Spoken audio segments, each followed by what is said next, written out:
En los años 20 en Nueva York, toda la industria de la moda iba en la misma dirección. Toda la industria menos una mujer, una costurera rusa inmigrante, sin respaldo financiero y sin plan, que tomó una decisión tan pequeña que ni siquiera la consideró una decisión. Con esa decisión, ojito, construyó un imperio de $100 millones. Ida Kaganovich emigró de Rusia a los 18 años, siguiendo a su novio William. Llegó a Nueva Jersey en 1904 con poco dinero y una habilidad. Sabía coser. Compró una máquina Singer, la conocéis, a plazos, y empezó a trabajar como costurera independiente. El negocio fue creciendo durante la Primera Guerra Mundial. En 1921, junto a su socia Enid Bissett, abrió Enid Frocks, una tienda de moda en Manhattan. Durante 17 años, Ida había hecho lo mismo: coser, cumplir encargos y atender a clientas. Era muy buena en su trabajo, ganaba dinerete y nadie cuestionaba lo que hacía. Ella tampoco se lo cuestionaba a sí misma. Ojo, porque eso es la zona gris. Seguir haciendo lo mismo porque funciona sin que nada falle de verdad, pero con esa sensación cada vez más persistente y más presente de que algo no te encaja. Es más sutil que una crisis y es llegar al final del día con la sensación de que has cumplido, pero no has avanzado. Hasta que un glorioso día, delante de una clienta a la que el vestido le quedaba mal por culpa del corsé que aplastaba su figura, Ida tomó una decisión pequeña. Añadió un soporte interno al vestido, un armazón sencillito, con dos especies de copas que sostenían el pecho en lugar de aplastarlo. La clienta volvió a pedir otro. Después llegó otra clienta, después unas amiguitas de la clienta, y luego desconocías que habían oído hablar de esa costurera de Hoboken, que resolvía un problema que nadie se había molestado en resolver. Ida no había inventado el sujetador moderno, lo había resuelto. En 1922 fundaron la empresa y en 1925 dejaron de hacer vestidos para dedicarse exclusivamente al sujetador. En los años 50 la empresa facturaba $100 millones. Y la acción que lo desencadenó todo no fue una gran apuesta en un plan estratégico a 5 años, fue añadir un soporte a un vestido porque tenía una clienta delante con un problema concreto. Y cuando Ida se movió en esa dirección, la respuesta de los que le rodeaban fue escepticismo. Una costurera inmigrante sin respaldo financiero, sin pasta, yendo contra la tendencia dominante de toda una industria. Las mismas fuentes históricas apuntan a que después luego borrarían su nombre para atribuirle el mérito a su marido. Eso también ocurre cuando alguien sale de la zona gris. Los que siguen dentro no siempre lo celebran, a veces lo cuestionan porque el movimiento ajeno les recuerda que ellos todavía no se han movido. ¿Por qué una decisión tan pequeña tiene tanto impacto? Hay una explicación concreta, y cuando la entiendes, cambia la forma en que ves lo que tienes delante. Hay un fenómeno que es fascinante y que estudió la economista Robin Howard, y al que llamó la maldición del conocimiento. La idea es esta: cuando llevas años haciendo algo súper bien, te resulta imposible recordar cómo era no saber hacerlo. Tu referencia eres tú mismo en tu mejor momento, y desde esa referencia, todo lo que haces parece obvio, que no tiene ningún mérito y que no tiene valor. Ida llevaba 17 años cosiendo, pero ella, ver que el corsé aplastaba la figura de sus clientas y que había una solución mejor era tan obvio que durante años no se le ocurrió que pudiera ser un negocio. Era simplemente el trabajo que hacía todos los días. El cerebro normaliza lo que repite. Cuando algo se vuelve automático, deja de registrarse como algo valioso. Y lo que no registramos como valioso, no lo convertimos en acción.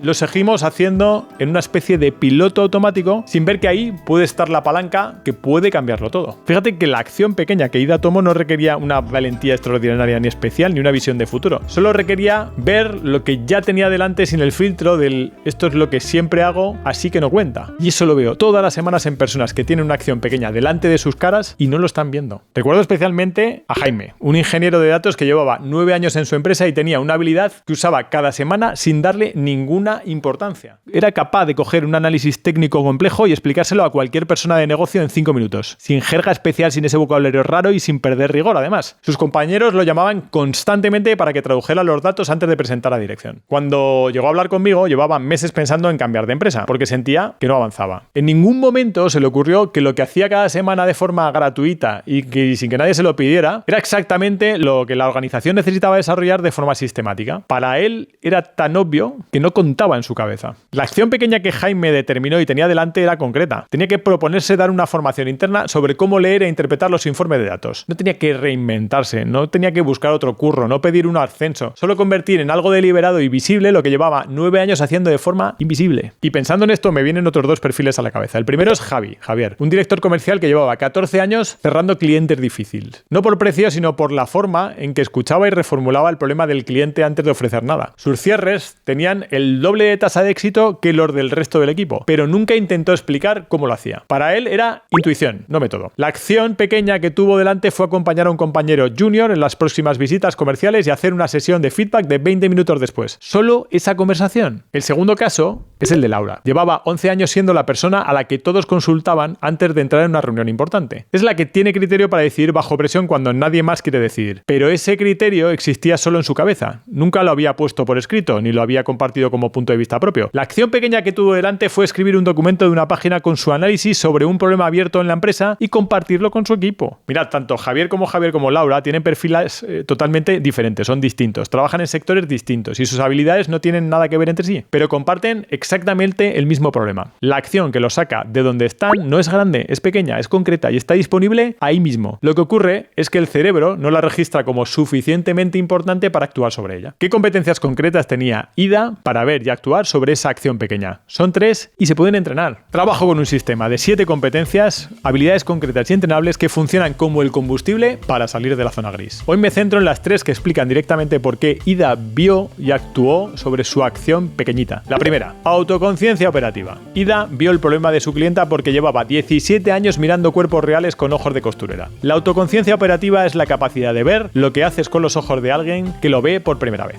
La pregunta que la define es concreta. ¿Sabrías explicar en 2 frases qué problema resuelves tú mejor que casi nadie en tu entorno? Aunque te parezca obvio. Uno de nuestros protagonistas llevaba 9 años dando por hecho que explicar datos era algo que cualquiera podía hacer con un poco de práctica. La segunda, ejecución mínima. Ida no esperó a tener un plan de negocio, resolvió el problema de una clienta concreta. La ejecución mínima es exactamente eso, hacer lo siguiente que tienes delante sin esperar a que las condiciones sean perfectas y óptimas. Porque la zona gris se alimenta de la espera, de seguir diciéndose que falta claridad, que el momento no es el adecuado, que hay que estar más preparado. Las condiciones nunca jamás van a ser perfectas. La industria entera de la moda llevaba años esperando a que alguien le dijera que el corsé había dejado de tener sentido. Ida no esperó, hizo lo siguiente que tocaba hacer. Tercera, coherencia profesional y vital. Ida construyó desde lo que ya era, una costurera con 17 años de experiencia y ojos entrenados para ver lo que sus clientas necesitaban. La coherencia profesional y vital es construir desde lo que ya tienes en lugar de buscar algo completamente distinto y tirarlo todo a la basura. La mayoría de las personas en zona gris buscan el giro radical y mientras buscan esa vida completamente distinta, tienen delante una acción pequeña, una pulgadita que ya tienen que hacer hoy con lo que ya saben. Ida construyó un imperio sin salir de su sastrería. Las 3 competencias forman una secuencia que se necesita en ese orden. La autoconciencia te permite ver la acción pequeña que tienes delante, la ejecución mínima te permite hacerla sin esperar a que las condiciones sean perfectas y la coherencia te permite construir desde lo que ya eres en lugar de buscar a empezar desde cero. Ida tenía las 3, los otros 3 tenían la tercera. Los 3 construyeron desde lo que ya sabían, pero les faltó la primera para verlo y la segunda para actuar. ¿Cuál es tu pequeña acción que tienes delante de la cara y no la ves? Tengo una herramienta para identificarla en menos de 10 minutos. Le llamo el inventario de lo obvio, porque apunta exactamente a lo que el cerebro ha normalizado hasta hacerlo invisible. La acción pequeña que ya está disponible y que no estás registrando como suficientemente importante. Son 3 preguntas, tan solo 3. La primera, ¿para qué te llama la gente de tu entorno cuando tiene un problema? El qué resuelves de verdad. El qué hace que acudan a ti y no a otra persona. La segunda, ¿qué haces tú con naturalidad que cuando lo ves hacer a otros te parece obvio y les cuesta hacerlo? Ahí suele estar lo que llevas años normalizando. Y la tercera, si tuvieras que hacer una sola cosa esta semana con lo que ya sabes, sin prepararte más ni esperar a nada, ¿qué sería? Coge papel y boli, deja ese móvil que tienes en la mano y responde las 3 preguntas para cada una. Escribe una sola línea con lo primero que te venga. Observa atentamente la respuesta a la tercera pregunta. Esa es tu pequeña acción, pero hazla ya. Ida no planeó fundar una empresa, resolvió el problema de una clienta. Ida Rosendahl tenía 17 años de experiencia, un problema delante y una decisión de resolverlo con lo que ya sabía hacer. La industria entera iba en otra dirección. Algunos la cuestionaron y ninguno la detuvo. La pregunta es qué acción pequeña tienes delante ahora mismo que llevas tiempo sin ver.